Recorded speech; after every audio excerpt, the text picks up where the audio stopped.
Vamos olhar para esse gráfico aqui primeiro. Ok? O que eu tenho aqui?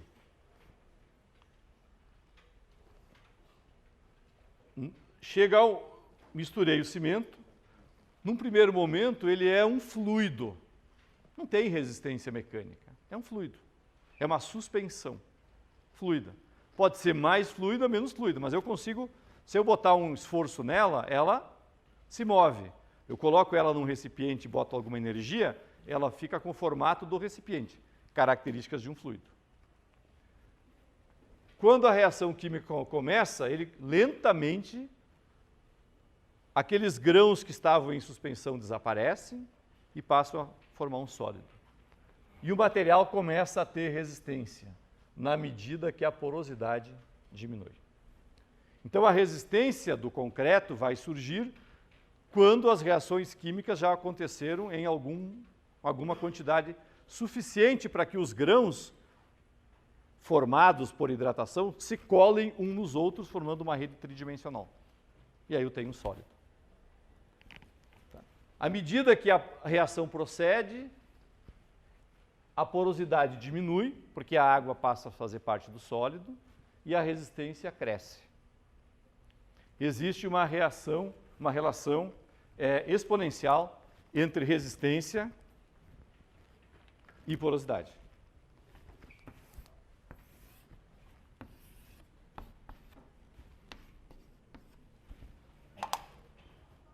Uma coisa desse jeito. Então, pequenas variações de porosidade dão excelentes resultados em termos de resistência. Tudo que é exponencial tem essa característica, não precisa ser muita coisa. Bom, por que a porosidade está diminuindo? Porque eu estou formando CSH, hidróxido de cálcio, estou formando produtos hidratados. É isso que está acontecendo. Se os poros diminuem, se eu tenho um sistema com muito poro, a chance estatística desses poros estarem conectados uns aos outros é muito grande. Em algum ponto eles vão se tocar. Se os poros se tocam, qualquer fluido, gás ou líquido, consegue penetrar dentro do concreto usando essa rede de poros interconectada. À medida que o volume de poros diminui, a chance dos poros se interconectarem cai. Menos poros, menos chance de interconectar. Poro é uma fração do volume. E a permeabilidade tem que cair. E a permeabilidade cai rapidamente. Muita gente diz que dá para fazer concreto impermeável. É uma bobagem. Concreto sempre é permeável. Os engenheiros costumam confundir o fato da superfície ficar seca numa caixa d'água, por exemplo, essa que está aqui do lado. A superfície dela está seca, mas ela está sempre perdendo água pela parede dela. A superfície fica seca porque a taxa de água que chega na superfície é menor do que a taxa de evaporação. Concreto é um sistema permeável, e sendo permeável, vai ser permeado. Tudo é um problema de velocidade. Muito bem. Do ponto de vista da engenharia, então, nos interessa a resistência mecânica rápida. Vocês vão achar no livro, mesmo no livro do método, o pessoal falando, olha, era muito melhor quando o cimento era mais lento, mais próximo dos cimentos romanos. Nós não temos anos para fazer um andar de um edifício. Isso não existe. Precisamos de velocidade. Né? Bom, a velocidade de hidratação depende da composição química do cimento. Aqui tem mais C3S, mais rápido, mas botei mais pozolana, troquei C3S por pozolana, mais lento. Botei escória, um pouco mais lento. O cimento é mais grosso, tem menos área superficial para reagir. Vai ficar mais lento. Temperatura. regra geral, 10 graus de subida da temperatura dobra a taxa de reação química. O cimento em climas mais quentes hidrata e ganha resistência mais rapidamente, desde que permaneça saturado. Posso curar cimento acima de 100 graus? Posso. Posso ter água líquida acima de 100 graus? Ou vapor? Panela de pressão. Então, se usa na indústria autoclaves, que são gigantescas panelas de pressão, aonde eu coloco acima de 100 graus, mas o vapor não consegue sair, o concreto não consegue secar. Eu encho de vapor o ambiente e ele hidrata. Tem algumas implicações de reação química, mas dá para fazer. Tá? Claro, na CNT, nas condições normais de pressão, a 100 graus o concreto seca, ou a 60 graus o concreto seca. Então, se eu quiser curar o concreto a alta temperatura, eu preciso manter esse concreto dentro de um ambiente saturado de água. Vocês vão em fábrica de pré-moldado, fabricação de bloco aqui em São Paulo, eles têm câmaras de vapor. Injeta vapor a 80, 90 graus. Temperatura sobe, mas o ambiente está cheio de vapor. Não tem como a água de dentro do concreto evaporar, porque do lado de fora está saturado. Carta psicométrica, dei uma olhadinha nela. Funciona bastante bem. Oi? Oi? Qual é a vantagem disso? Tempo. Ó, a coisa mais rara na vida do ser humano é tempo. Tá? Então, tem uma frase de um cara chamado Paul Krugman, que ganhou o Nobel de Economia, que ele fala, na economia, produtividade é tudo. Tá? Eu tenho uma fábrica, um espaço, um terreno. Se eu fizer com concreto romano, a cada ano eu encho as minhas formas de concreto. Fábrica de pré-moldados, eu faço as minhas formas de concreto, encho de concreto, depois de um ano está duro. Então, na mesma fábrica, eu levei um ano para fazer vigas e pilares. Se eu tiver um concreto convencional, em 3 dias eu consigo desformar. Se eu botar a cura térmica, eu moldo hoje de tarde, amanhã de manhã eu consigo tirar. Eu faço um ciclo de 24 horas. E às vezes de 12. Eu ganho mais dinheiro, praticamente com pouco investimento a mais. Imagina, eu tenho meus operários, eles moldam hoje e vão desformar daqui uma semana. O que eles fazem nesses 7 dias? Né? Preciso ter outra fábrica do lado para eles trabalhar enquanto esperam essa. Tem um custo muito grande. Velocidade é muito importante. É muito importante. Bom, já discutimos isso aqui. Né? Diferentes concretos feitos com cimentos com diferentes teores de C3S têm diferentes velocidades de hidratação. Isso não significa que o cimento B é mais resistente. Não significa que no tempo infinito ele vai ser mais resistente. Essa curva, ele está com resistência maior aos 1000 dias, o cimento B, porque todos os 3 concretos tiveram a mesma resistência aos 91 dias. Como aos 91 dias ele ainda não tinha completado a hidratação, ele segue aumentando. O cimento, você consegue entender isso? Porque não, o cimento B não é mais resistente, ele é mais lento. Ele é muito mais lento. Se eu fizesse que a resistência é igual no tempo infinito,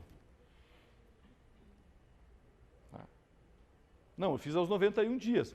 Este cimento aqui, aos 91 dias, ele já tinha, o C, já tinha acabado a hidratação, já reagiu todo.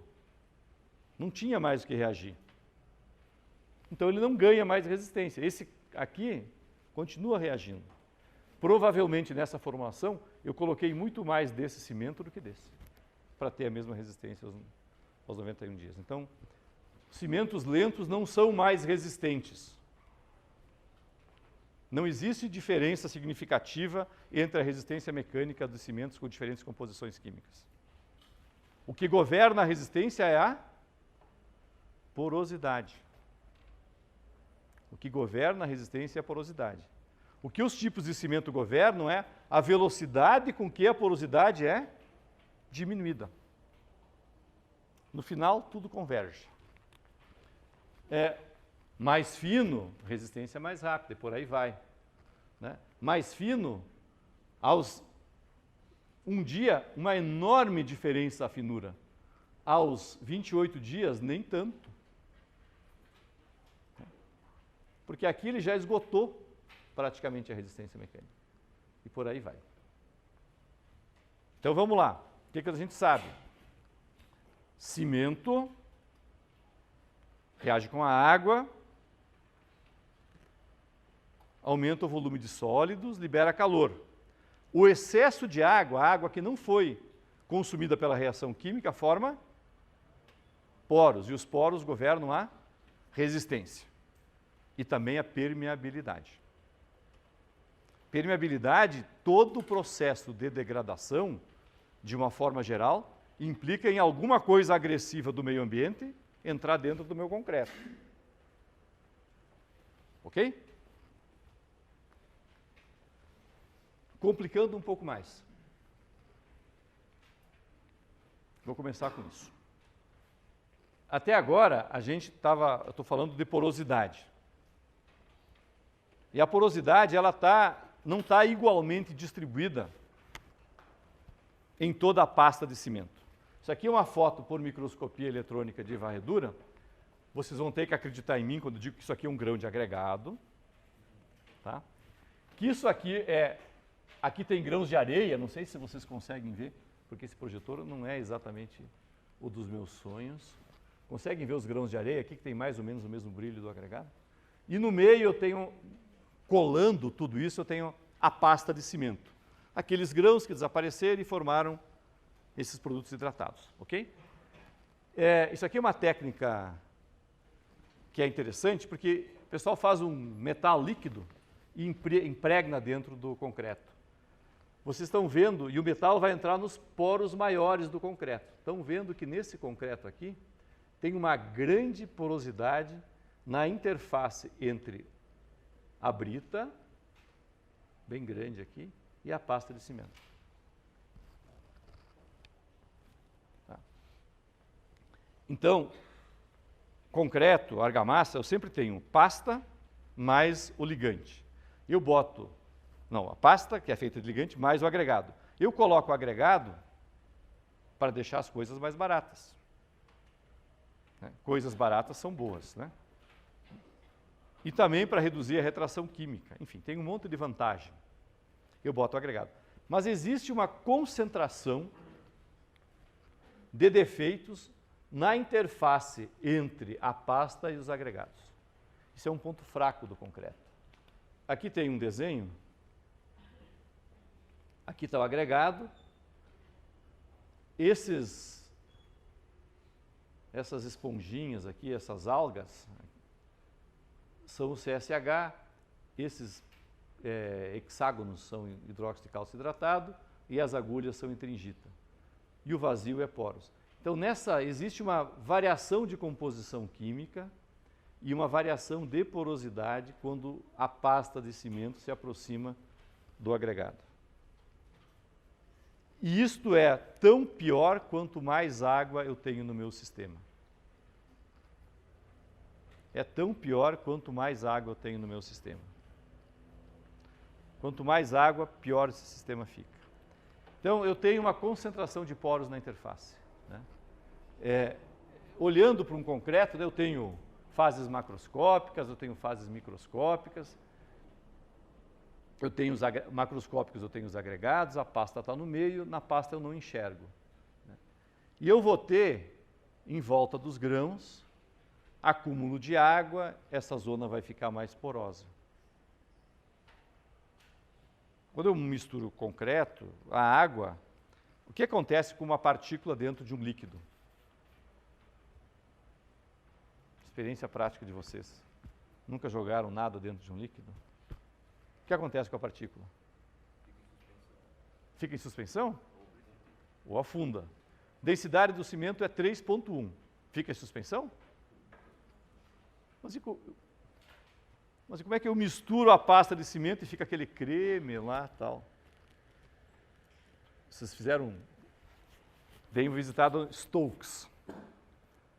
Partículas muito pequenas, para a partícula afundar, ela tem atrito com o líquido, certo? E ela tem a força da gravidade. À medida que a área específica aumenta, que o tamanho da partícula diminui, o volume e a massa diminuem ao cubo. E a área aumenta ao quadrado. Chega um ponto que esse atrito passa a ser muito importante e a precipitação é muito lenta. Então, partículas muito finas não ficam sopa de pedra, porque elas têm uma superfície muito grande, tem muito atrito. E elas não vão para o fundo que nem uma pedra. Se pegar um grão de mesma composição química, com 5 milímetros, jogar dentro da água, ele faz grão no fundo. Joga um grãozinho fininho. Ele não vai para o fundo. Tá? Eu boto mais, eu tenho um sistema mais ou menos em equilíbrio. Mas mesmo assim existe uma pequena tendência à precipitação. Agora eu jogo uma brita lá dentro. A brita quer ir para o fundo, só que a mistura de cimento com água funciona como se fosse um líquido mais viscoso. Vocês realmente têm que olhar a lei de Stokes. Explica isso de uma forma bastante simples. E aí é mais difícil para a brita afundar, mas mesmo assim ela afunda, mas ela vai arrastando água em volta dela, vai ficando um sistema com um pouquinho mais de água. Um pouco da água, os engenheiros falam que a água sobe. Bobagem, a água não sobe. Stokes mostrou que as partículas afundam. Tá? As partículas afundam.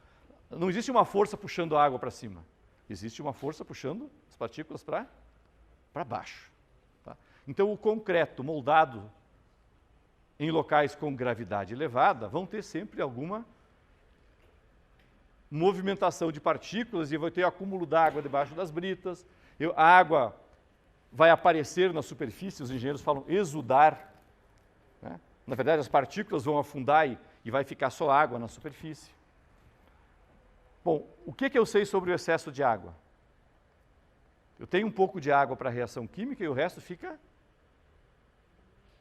vazio, fica poro. A minha superfície vai ficar mais porosa. E essa zona perto dos agregados, mais porosa também. Nós vamos calcular depois porosidade da pasta de cimento. E a gente vai assumir, e nós assumimos para projetar concretos e projetar argamassas, que esta porosidade está distribuída homogeneamente. Mas não é bem verdade. Na prática, para dosar concretos, nós ignoramos que a porosidade, a água não fica distribuída homogeneamente dentro do concreto e a porosidade não está homogênea dentro do concreto. Existem concentrações. Ok? Segunda razão pela qual o concreto tem a zona de transição, essa interface porosa, é um negócio chamado efeito parede. E ele é uma coisa geométrica. Aqui está a minha forma, ou meu agregado, tanto faz. Eu vou colocando grãos de cimento.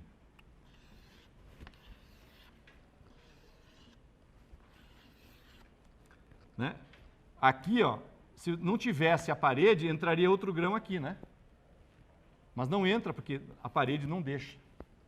Então, a zona próxima às paredes dos agregados, ela é mais porosa por um problema de geometria. Não é possível empacotar da mesma forma do que no meio, afastado da parede. Então, o efeito parede, ele não é só no cimento, é uma coisa universal, dá para vocês olharem por aí. Então, eu tenho uma zona, uma porosidade distribuída um pouco aleatoriamente. E eu tenho uma porosidade concentrada na zona de transição. Ok? A zona de transição é a parte mais porosa. A parte mais porosa é a parte menos resistente, é uma parte fraca. Uma forma de aumentar a resistência do concreto, sem mexer muito na porosidade, é modificar a zona de transição. A gente vai voltar a falar disso depois. Bom, essa aqui já é uma foto mais comum, mas aqui é uma fibra de vidro usada para reforço de pasta de cimento. A gente usa fibra de vidro, reforço de pasta de cimento. Esses tubos, esse tubo aqui, ó, isso aqui o pessoal chama de fibra de vidro, né, mas é poliéster reforçado com fibra de vidro. Aqui nós usamos uma outra fibra de vidro, que está aqui, ó, no reforço da pasta de cimento. E aqui eu tenho um monte de tringita, CSH, né? E olha a quantidade de poros. O volume de poros numa pasta de cimento é significativo. Parece um sólido, mas é muito poroso. Eu tenho poros, isso aqui é do livro do Meta, de diferentes tamanhos. Os poros, que é aquela água que não reagiu, aquela água que eu coloquei a mais para ter a trabalhabilidade, o comportamento reológico desejado, ele vai formar poros capilares. A água se organiza em poros capilares. Mas eu posso ter também defeitos de moldagem. Na hora de misturar, ficou uma bolha de ar gigantesca dentro do meu concreto.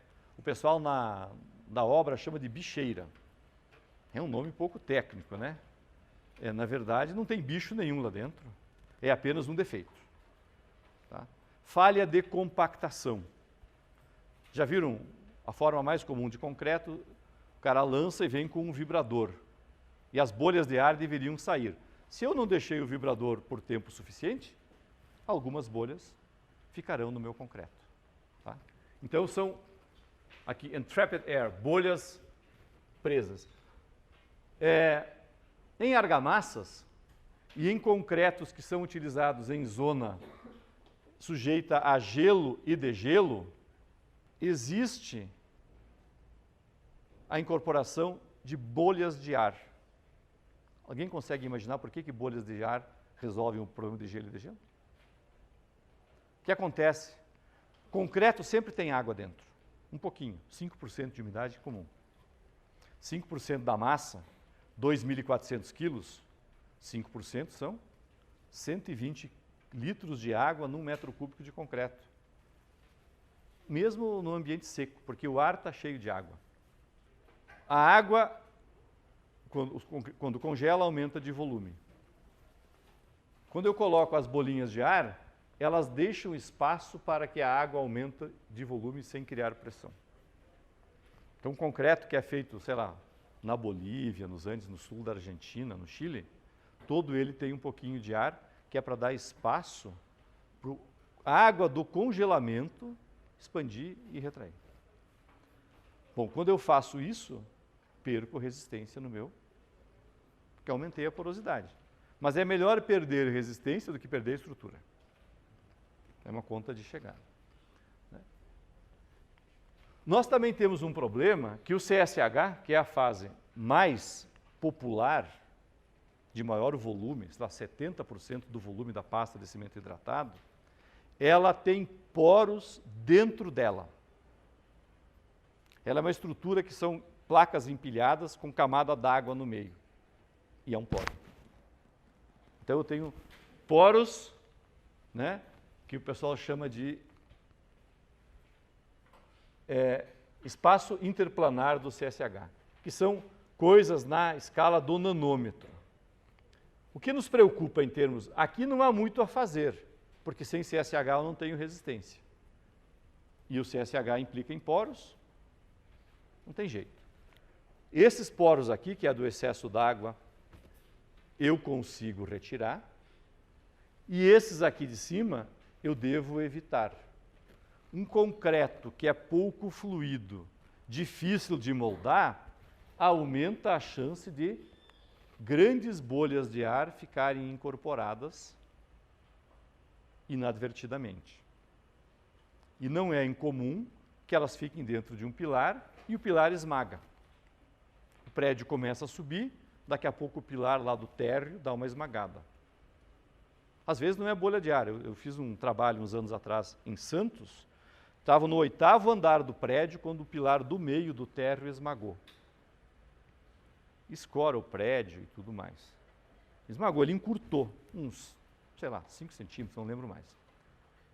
Alguém tinha deixado cair um pedaço de papel de um saco de cimento no fundo do pilar, antes de jogar o concreto. Olhando de fora, o concreto estava perfeito. Aquela bola de papel estava no meio do pilar. Uma bola de papel de uns 10 centímetros de diâmetro. Num pilar de 20, 50% da área do pilar era vazio. Conseguiram empurrar o prédio para cima, fazer todo um reparo. Custou, sei lá quantos por cento da obra. Então, controle de defeitos vai desde diminuir o excesso d'água, garantir um bom adensamento, providenciar uma trabalhabilidade adequada e evitar sujeira, etc. Porque não interessa de onde vem. Aqui está os grãos de cimento na água, aqui depois de um certo tempo. Estão vendo que os grãos de cimento maiores ainda não hidrataram, ainda estão com a corzinha escura, né? Pergunta agora é, como é que eu consigo calcular a porosidade da pasta? Essa aqui é a equação. Se eu souber o volume de cimento hidratado, é o volume do cimento que eu coloquei anidro, mais 0,75, a água encolhe 25%, mais ou menos, vezes o volume de água que ele consumiu na reação química. Qual é o volume da água da reação química? A gente pode chutar, depende um pouco do tipo de cimento e depende da idade, né?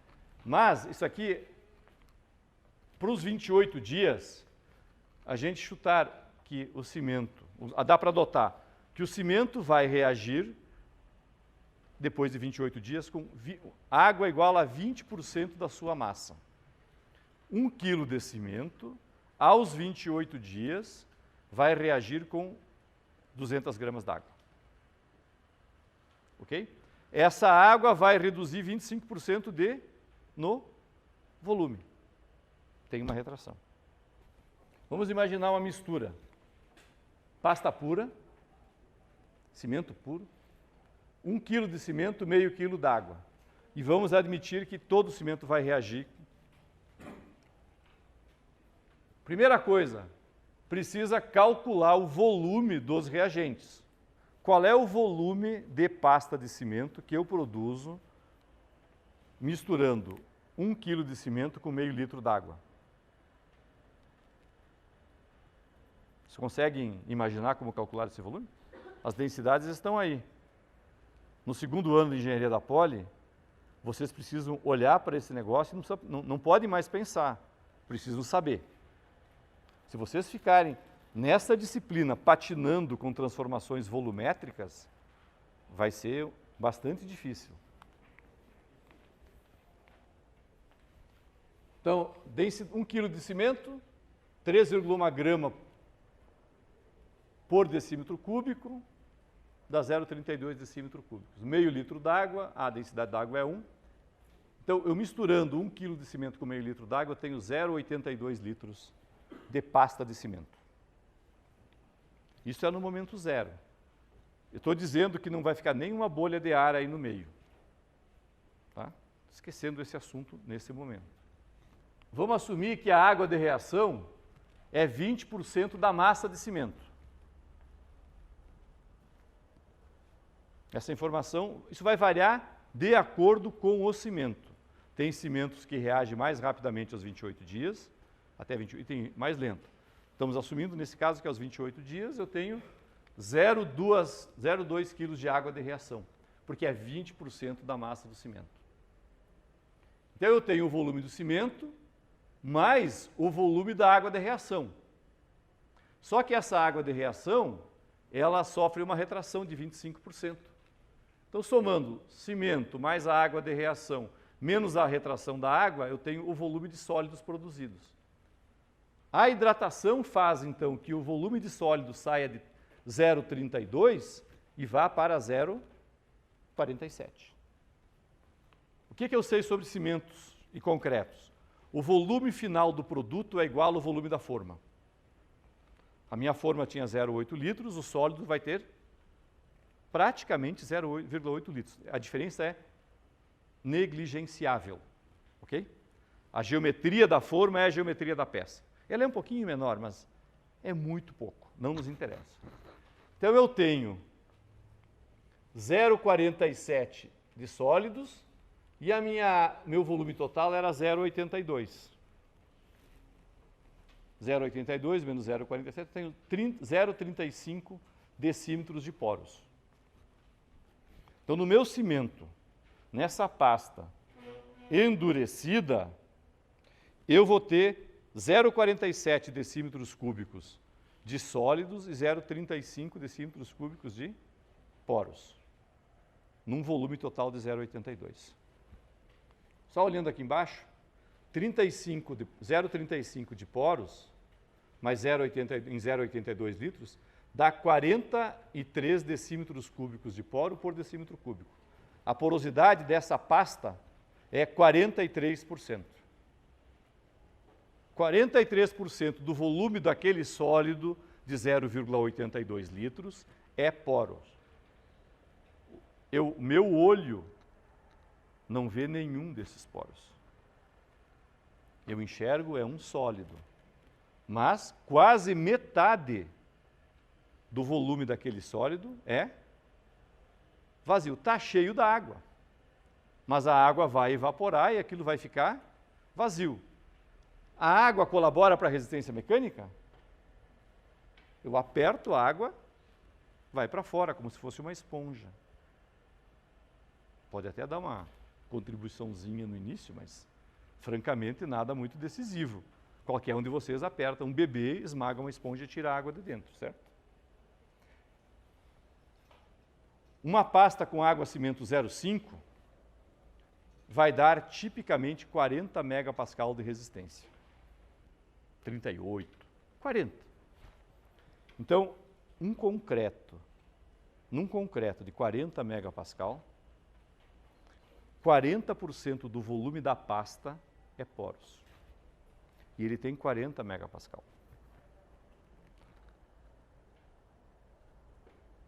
Tudo bem? É muito poro. Só para vocês terem uma ideia. 1 metro cúbico de concreto tem 300 litros de pasta.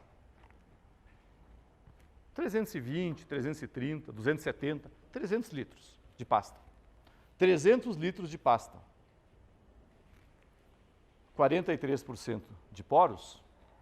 Se fosse 50% de poros, seriam 150 litros de vazios num metro cúbico de concreto.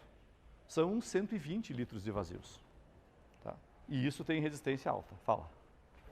Mas quando o concreto ele é comprimido, isso não diminui? Bom, sim, um pouquinho. Lembra, né? Eu comprimi, o que vai acontecer? Encurta. Mas também alarga, pelo Poisson. Só que o coeficiente de Poisson do concreto é 0,25.